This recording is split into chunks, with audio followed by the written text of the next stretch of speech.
O ano legislativo nem começou, mas a perspectiva de grandes embates entre o governo do DF e os deputados distritais já virou realidade. Primeiro, os deputados impuseram um revés ao governador na eleição do novo presidente da casa. Depois, o governador anunciou cortes no orçamento da Câmara, diferente do que estava planejado. Por último, os deputados reagiram derrubando o aumento no preço das passagens do transporte coletivo e recompondo o orçamento da Câmara. Para tratar destes e de outros assuntos, convidamos o presidente da Câmara Legislativa do DF, Joy Vale.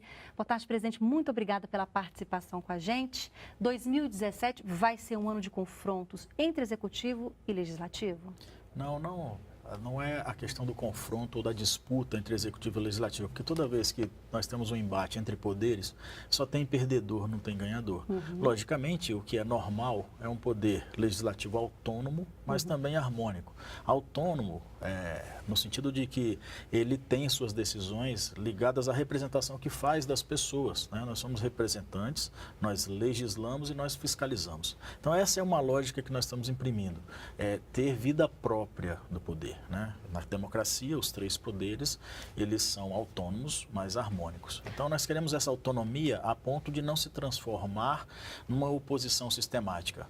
Mas também queremos uma harmonia, mas não deixando se tornar uma subserviência. Então, o senhor pretende estabelecer uma boa e nova relação, então, com o governo? Exato. A ideia é que a gente consiga discutir de uma forma republicana tudo que for importante para a sociedade, que passa pela Câmara Legislativa. Esse é o Legislativo fazendo e trabalhando no modelo de uma boa política, entendendo que todos os deputados que estão lá foram eleitos, não tem nenhum nomeado.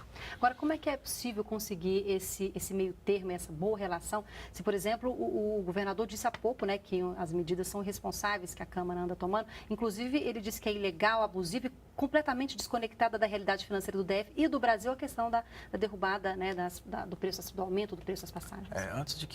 Antes de haver essa medida mais extrema, que foi a convocação extraordinária da Câmara, nós buscamos todos os diálogos com o governador e tivemos muitas falas com ele e nós sugerimos naquele momento que ele suspendesse o aumento por 15 dias, que foi dado numa noite, né? Nós fomos surpreendidos, inclusive, na posse com esse aumento. Todas as pessoas dessa cidade, todos os setores, todas as classes não gostaram disso, porque afeta diretamente ao bolso, e os patamares, quer dizer, o valor do aumento foi muito maior, foi o maior aumento do Brasil, né, feito dessa forma. O que nós sugerimos para ele foi que ele pudesse suspender por 15 dias, nós levaríamos para a Câmara essa discussão com os usuários, inclusive, e a partir daí, novos patamares de aumento, nós colocamos, inclusive, recurso da Câmara à disposição, enxugando o orçamento da Câmara, colocamos quase 50 milhões de reais à disposição orçamentária para que ajudasse nesse primeiro ano, mas também discutir coisas definitivas, porque esse aumento geraria 120 milhões para o governo e o subsídio é de 600, quer dizer, não resolveria de qualquer forma. Então, fizemos mais de 2 reuniões com ele, propusemos isso para ele e ele não aceitou. A Câmara tem uma ferramenta que é o projeto de decreto legislativo para estas ocasiões, que são aumentos abusivos, coisas que a gente não está extrapolando o nosso poder.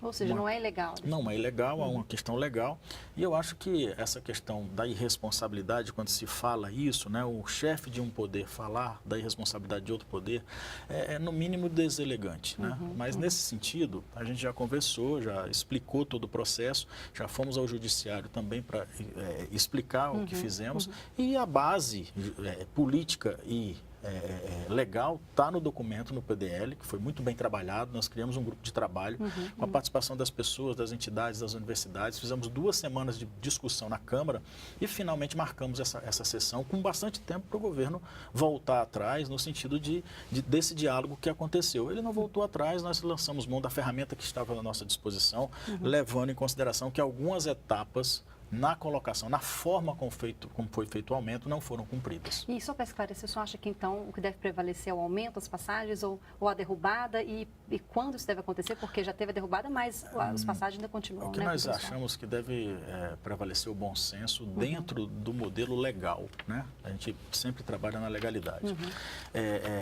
O governo, se não me engano, está dando 72 horas para o judiciário, deu um prazo para o judiciário, né? O executivo deu um prazo para o judiciário de 72 horas. Caso o judiciário não se decida em 72 horas a liminar, ele vai realmente tomar a decisão de botar no Diário Oficial, que é o que determina a diminuição do aumento. Agora, presidente, a gente tem um dado aqui que em 2016, 19 leis e emendas formuladas pela Câmara foram consideradas inconstitucionais pelo Conselho Especial do TJDFT. 2 leis distritais também foram consideradas ilegais pelo plenário do STF. Isso nos dá uma sensação de perda de tempo? Onde é que o senhor acha que está o erro nisso tudo? Na realidade, você tem hoje a Câmara do Distrito Federal, a Câmara Legislativa aqui, ela acumula 2 funções, uma Câmara de Vereadores e uma Câmara de Deputados. E nesse sentido, cada deputado tem uma representação de grupos organizados que demandam da Câmara e essas discussões são feitas nas comissões, todo esse processo.